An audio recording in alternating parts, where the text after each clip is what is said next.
Bruxismus, besser bekannt als Zähneknirschen, ist weit verbreitet.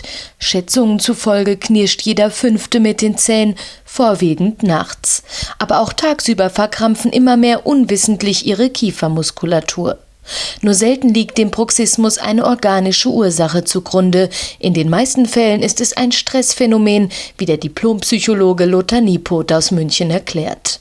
Im Grunde genommen ist das Zähneknirschen ja eine Folge der Anspannung des Musculus masseter, also unseres Kaumuskels, unseres Hauptkaumuskels. Und der spannt sich natürlich übermäßig an oder zu häufig an oder zu lange oder zu stark an. Das wird mittels Biofeedback gemessen und dem Patienten zurückgemeldet. In dem Fall, im Falle dieser Behandlung, ist es so, dass Interozeption sehr zentral ist, also die Selbstwahrnehmung des Patienten. Wenn wir hier eine Muskelgruppe haben, die überbeansprucht ist, sieht es so aus, dass der Patient gar nicht mehr wahrnimmt, wie stark oder wie wenig stark er beißt oder kaut oder auch nur den Muskel anspannt. Manche Patienten bringen auch die Zähne nicht aufeinander, sondern spannen nur den Muskel an. Das wird mittels solcher Interozeptionsübungen, die wir spezifisch dafür haben, trainiert, sodass der Patient hier wieder eine bessere Wahrnehmung bekommt. Die Biofeedback-Behandlung beruht auf einer Umkonditionierung eines gelernten muskulären Verhaltens. Diese vorhandene Muskelentspannung muss zunächst individuell beurteilt werden. Die Analyse der Muskelfunktion passiert in diesem Fall so, dass bei dem Patienten gemessen wird, wie stark er zum Beispiel seine maximale Anspannung im Kauen hat und seine maximale Entspannung beim Loslassen hat.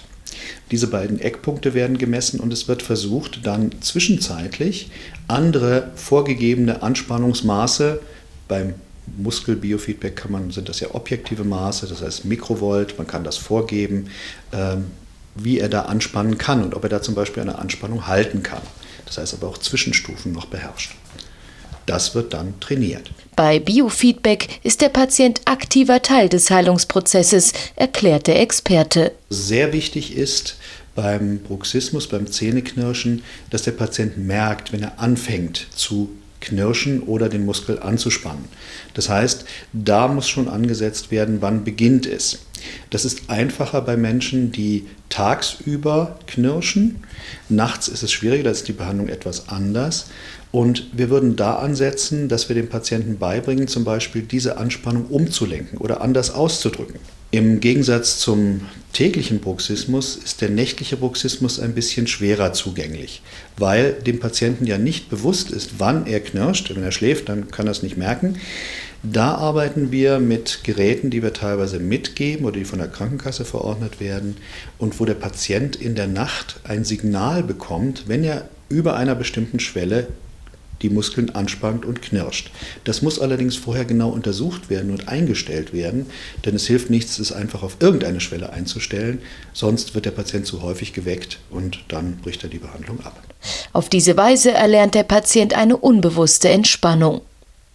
Ziel der Behandlung ist es, nach etwa 3 Monaten auch ohne das Gerät das Zähneknirschen zu unterlassen.